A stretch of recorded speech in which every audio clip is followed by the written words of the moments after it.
চোখে এত দূর দেখতে পায়। বিজ্ঞানীরা আপনার বর্ণনা করেছে একটা মানুষ এক নজরে 2000 কিলোমিটার পর্যন্ত দেখতে পায়। একটা প্রাণীও মানুষের মতো পরিষ্কার দেখতে পায় না।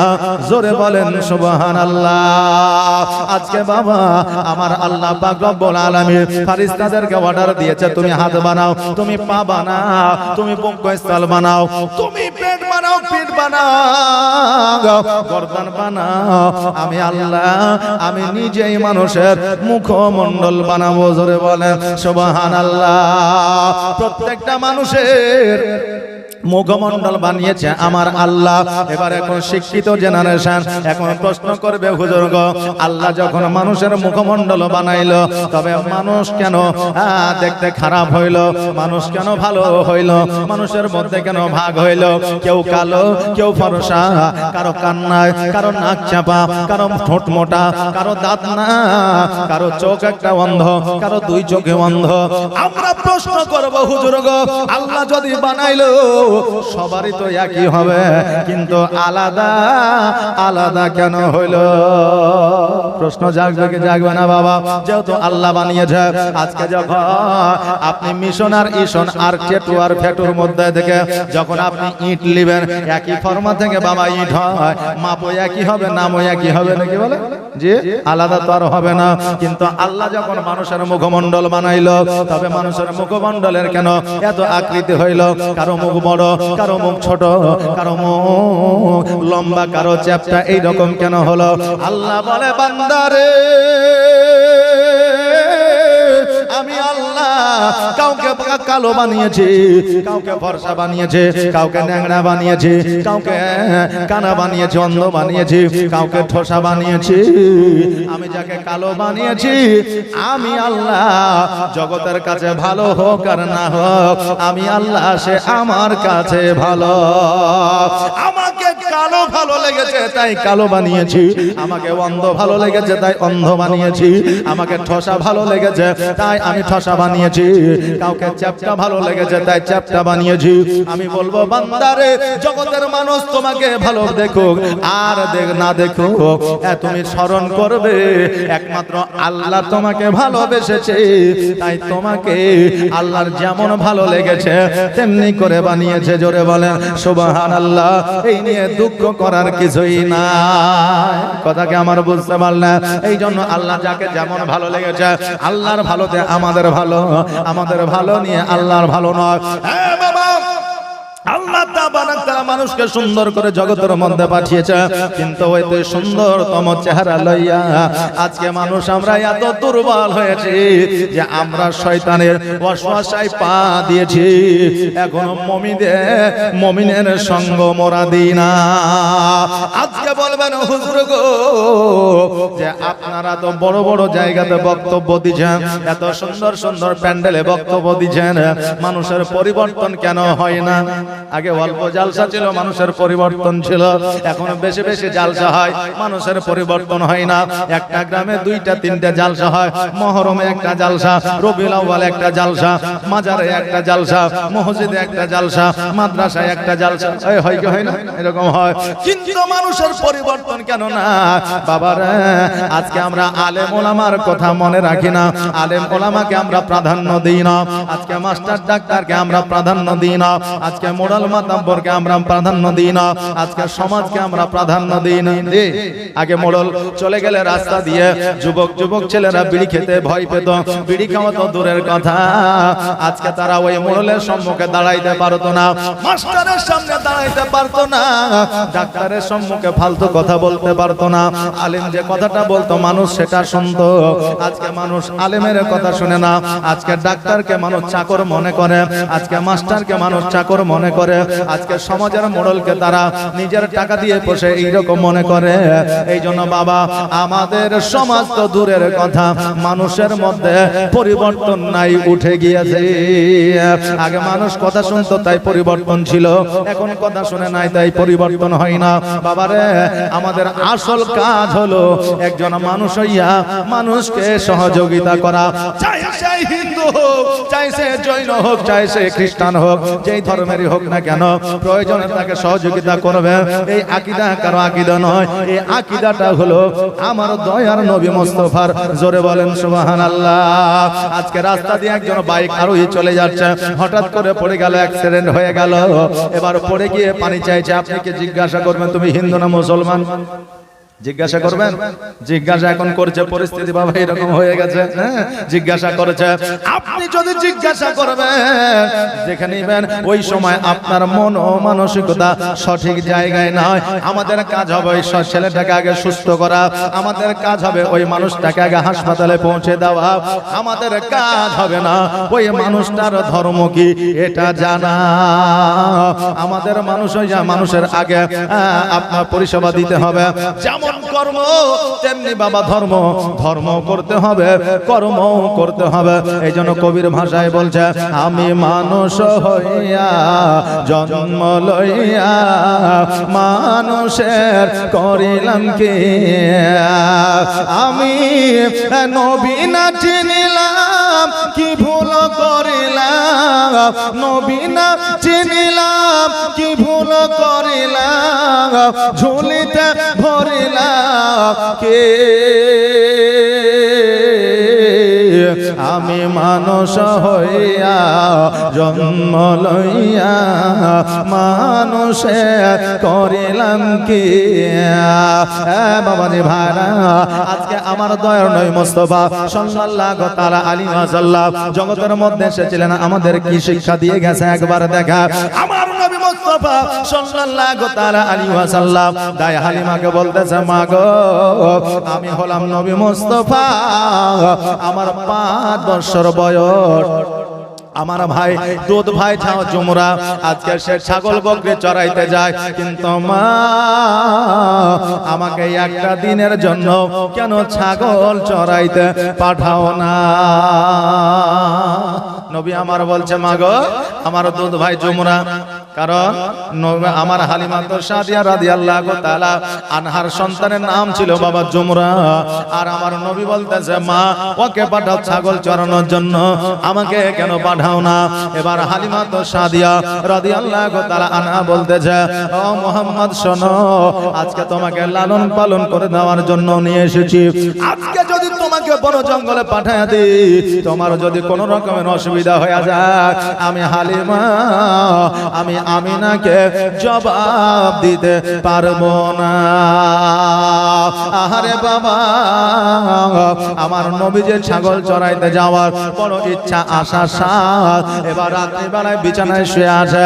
আর বাবা আমার নবীর কাছে কিন্তু জুমরা শুইতো, শোয়া বুঝেন তো বিছানায়, জি জুমরা উনি কিন্তু আমার নবীর কাছে থাকতেন।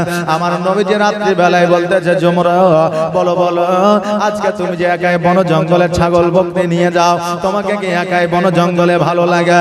জুমরা 2 চোখের পানি ছেড়ে দিয়ে বলে, মুহাম্মদ সাল্লাল্লাহু তাআলা আলাইহি ওয়াসাল্লাম, আজকে আমি মাকে কতদিন বলেছি আমাকে ছাগল দিয়ে পাঠাচ্ছ, আমার ভাই মুহাম্মদকে আমার সঙ্গে পাঠাও, আমরা একই সঙ্গে থাকবো, একসঙ্গে ঘোরাঘুরি করব, একসঙ্গে ছাগল বকরি চড়াবো, কিন্তু মা কোনোদিন পাঠায় না।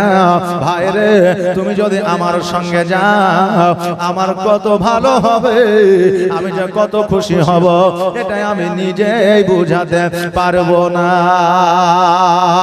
নবী আমার বলতেছে, জুমরা রে, আমার মা হালিমা তোমার সঙ্গে ছাগল বকরি চড়াইতে পাঠাবে, তবে একটা কথা শোনো, সকাল বেলায় ছাগল বকরি চড়াইতে যাবা না।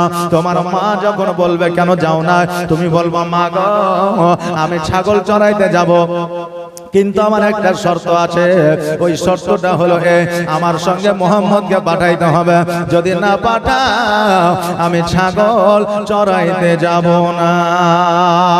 সকাল হয়েছে, সূর্য উদয় হয়ে গেছে, হালিমা বলতেছে, বেটা জুমরা তুমি আজকে ছাগল নিয়ে কেন যাও না? এতক্ষণ মাঠে চলে যাও, জঙ্গলে চলে যাও ছাগল চড়ানোর জন্য, কিন্তু আজকে কেন তুমি যাচ্ছ না? জুমরা বলতেছে, মা গো আমি অতক্ষণ পর্যন্ত ছাগল ছাগল চড়াইতে যাব না যতক্ষণ পর্যন্ত মুহাম্মদকে আমার সঙ্গে না দিবা। হালিমা রাদিয়াল্লাহু তাআলা আনহা চিন্তা করে আগামীকাল সন্ধ্যাবেলায় মুহাম্মদ ছাগল চড়ানোর জন্য বলতেছিল, আজকে সকালবেলায় আমার বেটা জুমরা বলতে আছে। তার কারণ আমি বুঝে গেলাম এরা রাত্রিবেলায় একটা মিটিং করে নিয়েছে। কথা কি বুঝতে পারলেন না? যে রাত্রিবেলা আর একটা মিটিং করে নিয়েছে যে এদেরকে যদি এখন একসঙ্গে না পাঠানো যায় তো আর আমার ছাগল বকরি চড়াইতে যাবে না। কথা বুঝতে পারলেন না?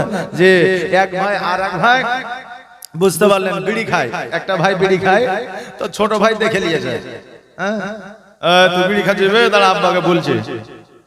তো ও চিন্তা করছে যে ওকে যেমন তেমন করে হোক যদি এক টান মারিয়ে দেওয়া হয় তাহলে আব্বাকে আর বলবে না। কথা বুঝতে পারলেন?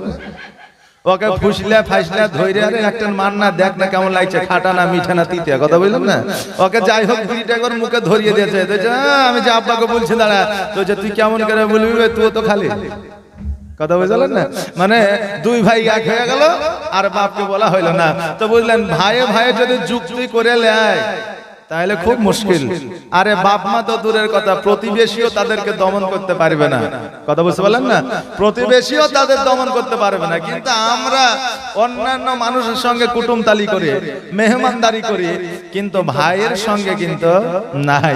ঈদের দিনে শালি আসে, শ্বশুর আসে, শাশুড়ি আসে, তারপরে ভাইরা আসে, তারপরে দূর আপনার সম্পর্কের ভাই পাতানো বোন আসে, কিন্তু যে নিজের মায়ের পেটের ভাই ওই ভাইয়ের কিন্তু খবর আমাদের থাকে না। আমার রাসূল বলেছে যখন দেখবা নিজের বংশের মধ্যে রক্তের মধ্যে যখন আত্মীয়তা থাকবে না, দূরত্ব বেড়ে যাবে, এটাও একটা কিয়ামতের আলামত। জোরে বলেন সুবহানাল্লাহ। এখন নিজের রক্তের সম্পর্কে বংশের সঙ্গে পীড়িত কম, কিন্তু অন্যান্য মানুষের সঙ্গে পীড়িত কিন্তু বেশি। এটা আপনার এলাকায় নয়, সকল এলাকায় এটা শুরু হয়ে গেছে। তো এটা তো আমার নবী বলে গেছে, এটা তো হওয়ারই কথা নাকি বলেন? নবীর কথা কোনোদিন মিথ্যা হয়নি, কিয়ামত পর্যন্ত হবে না। জোরে বলেন সুবহানাল্লাহ। হালিমা চিন্তা করছে এরা দুই ভাই যুক্তি করে নিয়েছে, আজকে যদি এদেরকে না পাঠানো যায় তাহলে কিন্তু আমার ছাগল বকরি চড়বে না। এবার বলতেছে জুমরা, আজকে যে তুমি ছাগল বকরি নিয়ে যাবা, আমার মুহাম্মদকে নিয়ে যাবা, যদি খিদা পায় কি খাবা, যদি বন জঙ্গলে বিপদে পড়ে যাও কি করবা? আমার জুমরা বলতেছে মা গো, আজকে আমার দুধ ভাই যদি মুহাম্মদকে খিদা পায় আমি বন জঙ্গলের ফল নিয়ে এসে খাবো, আর যদি পিপাসা পায় ছাগল বকরির দুগ্ধ পান করাইবো। মা ওই বন জঙ্গলে যদি কোন রকমের বিপদে পড়ে যায়, আমি যতটা রাস্তা চিনি ওই বন জঙ্গলের পশুরাও চিনে না, কারণ আমি বন জঙ্গলে এতদিন ধরে যাই, আমার অভিজ্ঞতা এত বেড়ে গেছে। দেখবেন আপনি বন জঙ্গলে বেশি বেশি যাবেন, বনের পশুরা যখন আপনাকে প্রতিদিন দেখবে, ওই বনের পশুরা পর্যন্ত আপনাকে আক্রমণ করবে না। হয় না? দেখবেন যারা বাঘ নিয়ে খেলা করে, এই বাঘ হচ্ছে হিংস্র পশু নাকি বলেন? যে এই বাঘ হচ্ছে হিংস্র পশু। এই বাঘ কিন্তু যখন আপনাকে দেখবে, আপনাকে দ্রুত দৌড়ে এসে আপনাকে খাম করবে, খেয়ে ফেলবে, তাই না? কিন্তু এই বাঘের যে খেলা দেখাচ্ছে সেটাও তো মানুষ, তাকে তো খেছে না নাকি? তার কারণ সে তাকে পোষ মানিয়ে নিয়েছে, হ্যাঁ পোষ মানিয়ে নিয়েছে এবং তাকে চিনে ফেলেছে। তো পশুরাও আপনার যখন আপনাকে বারবার প্রতিদিন দেখবেন আপনাকে দংশন করবে না, বা আপনাকে ছবল দেবে না, বা আপনাকে আক্রমণ করবে না। বেরাদারনে মিল্লাত ইসলামিয়া, আমার আপনার বাড়ি যখন মাটির ছিল, ওই বাড়িতে 100-র মধ্যে 90টা বাড়িতে সাপ ছিল, তাই না? কিন্তু মানুষ সবাইকে কি কামড়ে, সব মানুষকে কামড়েছে? কামড়ায়নি। তারাও কিন্তু আপনার বাড়ির একজন সদস্য হয়ে যায়। কথা বুঝতে পারলেন না? যখন অ্যাভেলেবল যখন চলাফেরা হয়ে যায় বেরাদার। তবে যারা হিংস্র পশু হয় কোনোদিন আপনার মানুষের দোস্ত হয় না, সাময়িকের জন্য তারা আপনার সঙ্গে মিশে, কিন্তু দোস্ত কোনোদিন হবে না। এই জন্য হিংস্র পশুদের প্রতি আপনার ইসলাম এবং শরীয়ত বলেছে আক্রমণ করতে। কথা বুঝতে পারলেন বেরাদার? তাই এইদিকে জুমরা বলতেছে মা, যদি আমার ভাইকে পিপাসা লাগে দুগ্ধ পান করাবো, যদি খিদা লাগে ফল খাওয়াবো, যদি বন জঙ্গলে কোনো রকম বিপদ হয়, আমি যা রাস্তা চিনি বন জঙ্গলে প্রাণীরাও চিনে, পশুরাও চিনে না, অতএব আমার ভাই মুহাম্মদের কিছু হবে না, এই গ্যারান্টি আমি জুমরা নিলাম। জোরে বলেন সুবহানাল্লাহ। এবার আমার হালিমা তো সাদিয়া রাদিয়াল্লাহু তাআলা আনহা বললেন, জুমরা আমি তোমার দায়িত্বে মুহাম্মদকে দিয়ে দিলাম, যাও যাও নিয়ে যাও, আজকে তার জন্য কোনো রকমের ক্ষতি না হয়, কোনো রকমের যেন সে যেন কষ্ট না পায়। জুমরা বললেন ঠিক আছে মা। এবার দয়ার নবী মুস্তাফা সাল্লাল্লাহু তাআলা আলাইহি ওয়াসাল্লামকে গিয়ে বললেন, নবী আমার খুশি হয়ে গেলেন। আর খুশি হয়ে যাওয়ার পরে জুমরার সঙ্গে বন জঙ্গলে ছাগল বকরি নিয়ে হাজির হয়ে গেলেন। ছাগল বকরি নিয়ে যখন হাজির হয়ে গেছে, ওই জঙ্গলে যত বাঘ সাপ ভাল্লুক আর হরিণ আপনার যাবতীয় যত পশু ছিল সবাই যেন আমার নবীকে গোল করে ঘিরেছে। জোরে বলেন সুবহানাল্লাহ। জুমরা যেন চোখটা বন্ধ করে নিয়েছে। আল্লাহ গো, এবার আমার ভাইকে মোহাম্মদকে আর বাঁচানো যাবে না, আমি নিজেও বাঁচতে পারবো না, কারণ এত পশুর মধ্য থেকে আমি কেমন করে বাঁচবো, আমার ভাই মোহাম্মদ কেমন করে বাঁচবে। চোখটা বাবা বন্ধ করে নিয়েছে। বিপদ যখন মানুষের সম্মুখে আসে রে বাবা, দেখবেন মানুষ চোখটাকে আগে বন্ধ করে না। একটা মাছি আসছে, চোখটা বন্ধ করে নেবে। বাইক চালাচ্ছেন, দেখছেন অ্যাক্সিডেন্টের সম্ভাবনা আছে, চোখটা বন্ধ হয়ে যায়, করতে হয় না, অটোমেটিক বন্ধ হয়ে যায়। এবার জুমরা যেন চোখটা বন্ধ হয়ে গেছে।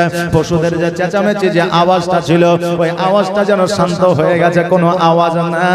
এবার জুমরা যখন আস্তে আস্তে হালকা হালকা ভাবে চোখটা খুলে যখন তাকিয়ে দেখছে, সমস্ত পশুরা যেন আমার নবীর পায়ে চুম্বন করতে আসে। জোরে বলেন সুবহানাল্লাহ। সকল পশুরা আমার নবীজির পায়ে যেন চুম্বন করতে আসে। এবার বাবা জুমরা যেন অবাক হয়ে গেল। আল্লাহ গো, মুহাম্মদের এত অলৌকিক দৃশ্য আমি তো এর আগে কখনো দেখি না। আমার নবী বললেন, জুমরা এই কথা আমার মা হালিমাকে বলিও না, কারণ এই সংবাদ যদি মা হালিমার কাছে পৌঁছে যায়, আমার মা আর তোমার সঙ্গে ছাগল বকরি চড়াইতে পাঠাবে না। এবার বাবা আমার নবীজির ছাগল বকরি চড়াইতে যায়, আর প্রতিদিন সকল জীব জন্তুরা আমার নবীজিকে দর্শন করে। হঠাৎ করে আমার নবীজির শরীরে জ্বর চলে আসলো। দেখবেন যারা বাড়িতে থাকে, হঠাৎ করে রোদ্রে চলে গেলে আপনার দেখবেন শরীরটা খারাপ হয়, না হয় আপনার পায়খানা হয়ে যাবে, নাইলে জ্বর হয়ে যাবে, নইলে সর্দি হয়ে যাবে। একটা আবহাওয়া থেকে নতুন আবহাওয়াতে গেলে হয় কি হয় না বাবা? হয়। দেখবেন যাদের এসিতে থাকা অভ্যাস নাই, হঠাৎ করে এসিতে ঢুকলে তার মাথা যন্ত্রণা শুরু হয়ে যায়। এক আবহাওয়া থেকে আর নতুন আবহাওয়াতে গেলে একটা ক্ষতি হয় বাবারে। এবার আমার নবীজির যেন বাবা জ্বর হয়ে গেল। এই জ্বর হয়ে যাওয়ার কারণে আমার হালিমা বললে, মোহাম্মদ তোমাকে ছাগল বকরি চড়াইতে যেতে হবে না, জুমরা বাবা একাই যায়। এবার জুমরাকে বনের পশু পাখিরা দেখতে পায়, কিন্তু নবীকে আর দেখতে পায় না। সকল পশু এবার চুক্তি করলো নবীকে একবার শেষবারের মতো দেখতে হবে। এবার বাঘ বলল, শোনো রে, হালিমার সবচাইতে হিষ্টপিষ্ট ছাগলটাকে তুলে নিয়ে আসো, দেখবা নবী ছুটাতে আসবে। আর নবী যখন ছাড়াতে আসবে, আমরা সবাই মিলে আমার নবীকে শেষবারের মতো দেখে নিব। এবার সকল পশুরা যখন গ্রামের দিকে চলতে আছে, শিয়াল বাবা চিরদিনই পণ্ডিত নাকি বলেন, শিয়ালকে পণ্ডিত বলা হয়। এবার শিয়াল বলতেছে, মামা কোথায় যাবা? বলে হালিমার ছাগল তুলতে। বলে কেন? বলে ছাগলটাকে যদি নিয়ে আসতে পারি, তবে মোহাম্মদ আসবে ছাড়াতে দেখা করে নিব। বলে যখন আপনারা ওই ছাগলটা নিতে যাবেন, ছাগল নেওয়া তো দূরের কথা, একটা মায়েরও মাটিতে পড়বে না, সকল মার আপনাদের পিঠে পড়বে। বলছে কেন? আমরাকে ধরতে পারলে তো, জানতে পারলে তো। বলে জানতে পারবে না মানে একসঙ্গে যদি সাপ বিচ্ছু পোকা মাকড় আর যদি হাতি শিয়াল কুকুর যদি সবাই ঢুকে একটা গ্রামে, তো মানুষ জানতে পারবে কি পারবে না? যে পারবে। আর যদি জানিয়ে লাই তো মানুষ চুপ করে বসে থাকবে, ওর হাতি বল্লম তীর পিস্তল যা আছে সব বাহির করবে জান বাঁচানোর জন্য, তাই না বাবা? জি, বার করবে। যদিও আপনাকে না আক্রমণ করে, তবুও যেহেতু পশু আক্রমণ করতেই পারে, এটা ভাববেন। তো শিয়াল বলল, শোনো মামা, তোমাকে যেতে হবে না, আমি লুক করে যাব, আর যাওয়ার পরে আমি যেটা সবচেয়ে হিষ্টপিষ্ট ছাগল ওটাকে তুলে নিয়ে চলে আসবো, আপনার একা যেতে হবে না। বললো ঠিক আছে, তাহলে তুমি যাও। এবার বাবা ওই শিয়াল কিন্তু আসার পরে হালিমার সবচাইতে হিষ্টপিষ্ট ছাগলটাকে, মোটা ছাগল, তরু তাজা ছাগলটাকে উঠিয়ে নিয়ে চলে গেল। জুমরা কান্না করতে করতে হালিমার কাছে হাজির, বলতেছে, মা আমাদের ছাগলটা চুরি হয়ে গেছে, বন জঙ্গলের পশুরা উঠছে নিয়ে গেছে, এবার কি হবে? ওই ছাগলটাই তো আমাদের সেরা ছাগল ছিল। দেখবেন বাড়িতে মুরগি, ছাগল, গরু মানুষ পুষে, তো তাদের যদি কিছু হয়ে যায়, যে পুষে তার কিন্তু সবচেয়ে বেশি কষ্ট হয়, তাই না বাবা? হয় কষ্ট।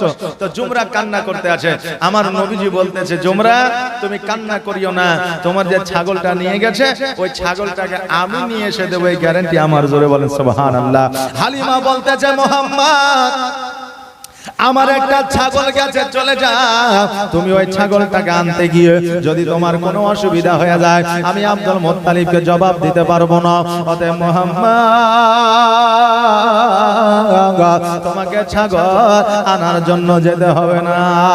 নবী আমার বলে, মা গো, আজকে জঙ্গলের পশু পাখি তো দূরের কথা, আজকে সারা পৃথিবীর কোন পশু পাখি আমাকে আক্রমণ করতে পারবে না।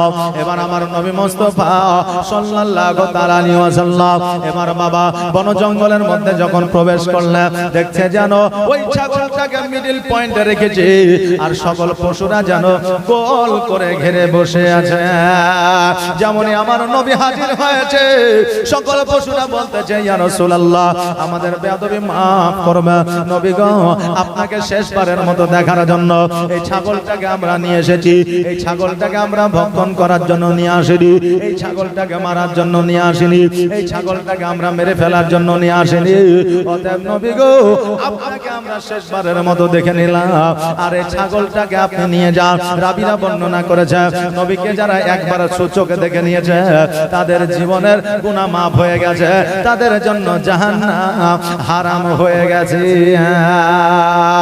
আমার নবীজি ওই ছাগলটাকে নিয়ে আসলে হালিমার যেন একটা আস্থা চলে আসলো যে বন জঙ্গলে গেলে আর মুহাম্মদের কিছুই হবে না, যেহেতু ছাগল ছুটিয়ে নিয়ে চলে এসেছে, জ্বর বাবা ভালো হয়ে গেল।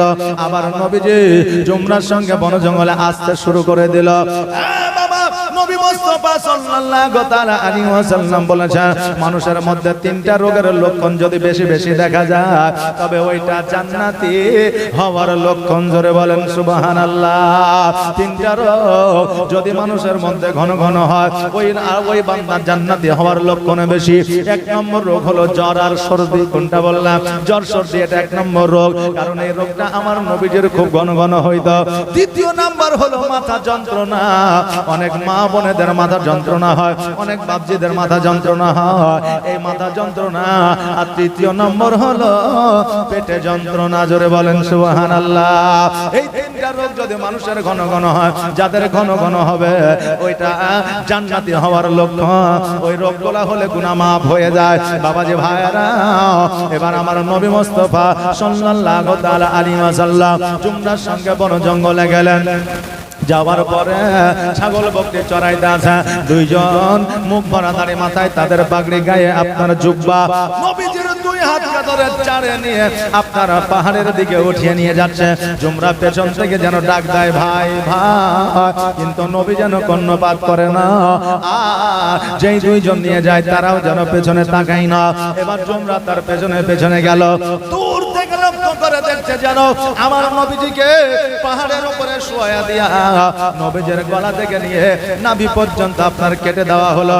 আর কেটে দেওয়ার পরে বুকের মধ্যে যে আপনার কলিজা ফিসকা যত রকমের দিল অন্তর ছিল সবগুলোকে বাহির করলো। আর যেমনই বাহির করা, জুমরা যেন হতভম্ব হয়ে গেল, দুই চোখের পানি ছেড়ে দিয়ে হালিমার বাড়ির দিকে ছুটতে লাগলো। হালিমাকে গিয়ে বলে, মা, আমার ভাই জুমরা, আমার ভাই মুহাম্মদ আর বেঁচে না। হালিমা দুই চোখের পানি ছেড়ে দিয়ে বলে, বেটারে এটা আবার কেমন কথা বলতেছ?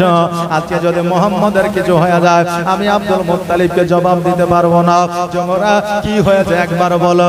বলে, মা গো, আমার নবীকে পাহাড়ের দিকে দুইজন মানুষ এসে নিয়ে গেল, নিয়ে যাওয়ার পরে গলা থেকে নাভি পর্যন্ত কেটে দিল, আর সমস্ত কিছু ওই ভিতর থেকে বাহির করে নিল।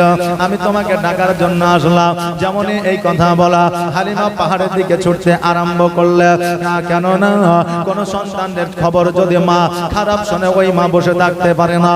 হালিমা ছুটতে ছুটতে যাইয়া পাহাড়ের উপরে উঠেছে, দেখছে যেন আমার নবীজি একটা পাথরের উপরে মনটা খারাপ করে বসে আছে। জোরে বলেন সুবহানাল্লাহ।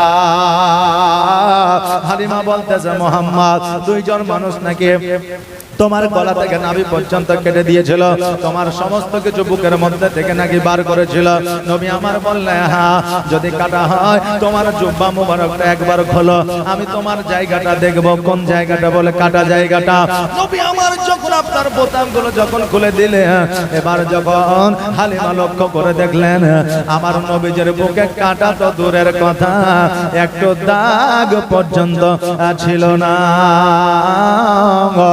বাবাজি ভাইরা, আমার নবী মুস্তাফা সাল্লাল্লাহু তাআলা আলাইহি ওয়াসাল্লামের বুকটাকে যে পরিষ্কার করা হয়েছিল, যে আপনার কেটে দেওয়া হয়েছিল, একটু পর্যন্ত দাগ ছিল না।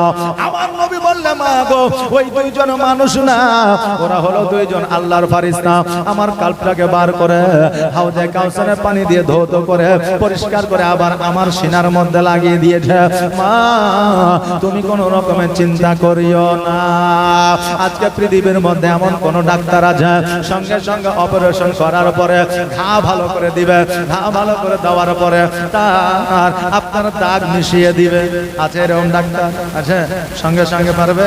যদিও আপনার 2 মাস 6 মাস লাগে ভালো হতে, তবে বাবা দাগগুলো মিটাতে চাই না, মিশে যায় না।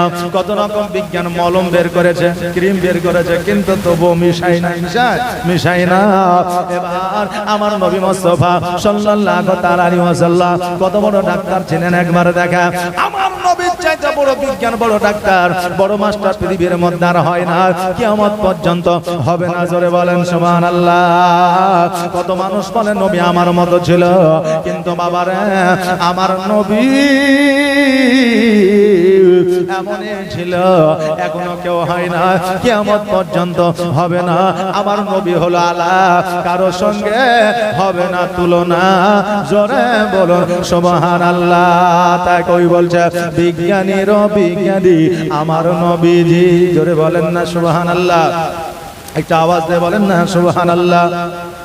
এমন একটা দয়ার নবী আর হবে কে, এমন একটা মায়ার নবী আর পাইবা কে?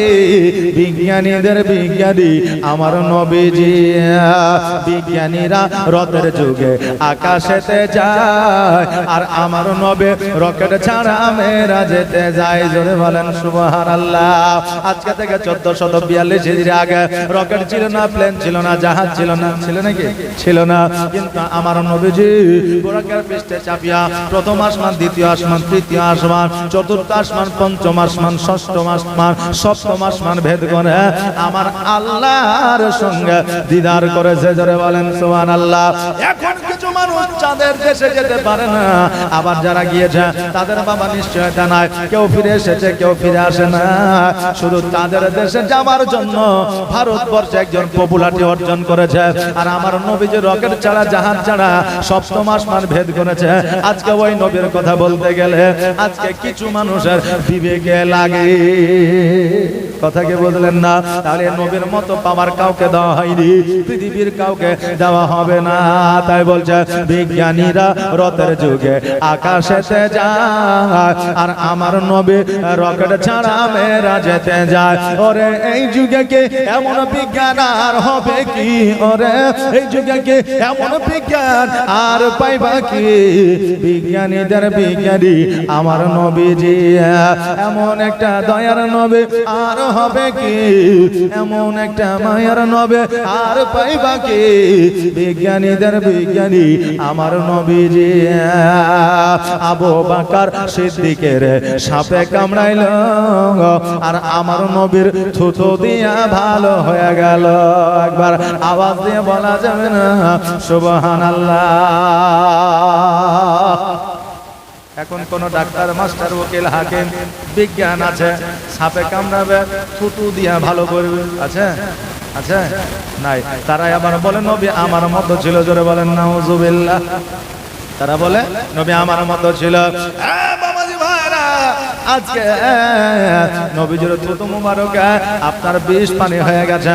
মক্কা থেকে মদিনায় যখন হিজরত করতেছিল আবু বকরকে সাপে কামড়েছিল। নবী আমার বললে আবু বকর কোন জায়গায় কামড়েছে? বলে পায়ের তালুতে থুতু লাগিয়ে দিলে সঙ্গে সঙ্গে বিষ পানি হয়ে গেল। আর এখন সাপে যদি দংশন করে, রক্ত পরীক্ষা করে, আগে 10টা থেকে 12টা ইনজেকশন মারে, তারপরে ডাক্তার বলতে পারে এই পেশেন্ট বাঁচবে না মরবে। সাপে কামড়ে দেওয়ার পরে সব কিছু ঠিক হয়ে গেছে, 1 বছর পরে আবার ওই বান্দা মারা গেছে। এই রকম ইতিহাস বর্তমানে আছে না নাই বাবা? আছে বাবারা।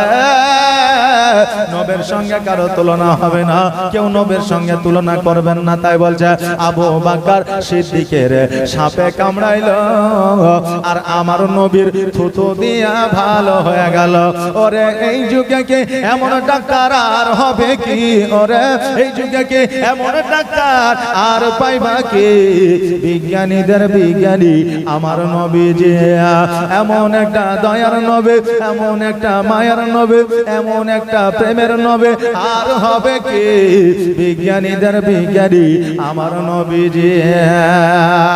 আগের যুগের মানুষের অসুখ কম হতো আর আমার নবীর কাছে গেলে ভালো হয়ে যেত। আগের যুগের মানুষের রোগ বালা কম হতো আর আমার নবীজির কাছে গেলে ভালো হয়ে যেত। তা আমার নবীর কাছে গেলে যে ভালো হতো, তো নবী আমার কি দিত? প্যারাসিটামল, ওমেস্টি, ক্যালপল, প্যান্ডি এরকম কিছু ওষুধ দিত নাকি? যে ওই আমলে ওষুধ ছিল ছিল না। নবী আমার কিছু দোয়া দিতেন, কোরআনের আয়াত আর কিছু গাছগাছরা দিতেন, মানুষের রোগ ভালো হয়ে যেত।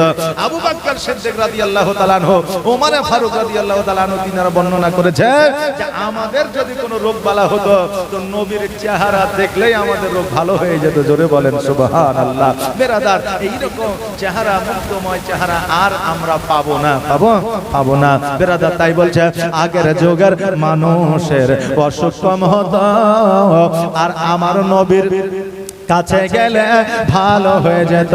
ওরে এই যুগে কি এমনও যা আর হবে কি? ওরে এই যুগে কি এমনও যা আর পাইবা কি?